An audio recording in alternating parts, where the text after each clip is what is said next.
Can you tell me a little bit about yourself? Like, what can you attribute your balanced court success with? You're really a great all-court player.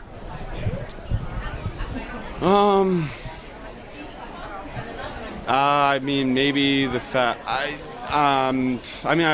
play a lot. I mean, I think that's what you can contribute it. I mean, I probably play between the minimum. I play 4 hours a day when I'm training at home, and at the most I'm playing 6 or 7 hours a day. So you have a lot of time to work in your game in those hours. So, I mean, you can't just take ground strokes all the time. So, I mean, spending a lot of time on court is the best.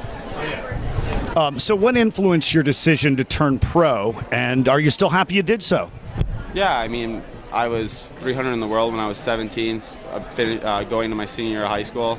So for me, it was really a no-brainer, and I don't regret the decision. What are your short-term goals, your summer goals, and your end-of-year goals?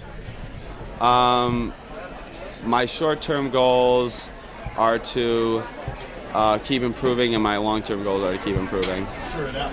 Yeah. And, what players did you model yourself after, or were your role models growing up as far as tennis? Obviously, I kind of grew up in the Federer generation, especially that's when I was starting, and Federer was winning, and even now Federer is still winning a lot, you know, some 12 years, 11 years later. So that's kind of who was my favorite player growing up, and who I try to model my game after a little bit.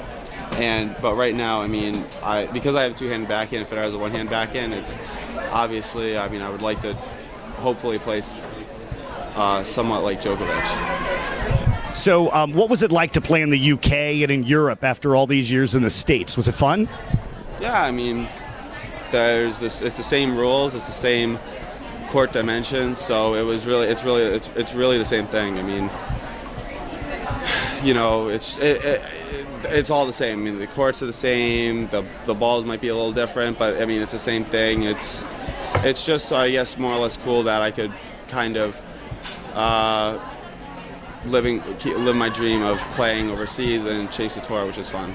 And last question, you're from Rhode Island, my wife's from Rhode Island, I love Rhode Island, and now that you're no longer in Rhode Island on a full-time basis, what do you miss most? What are the things you miss most about Little Rhodey?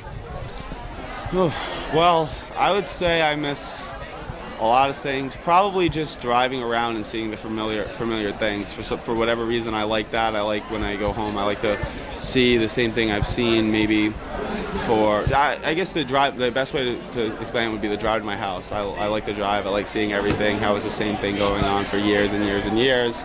And that's what I like to see. Jared, thank you so much. Thank you.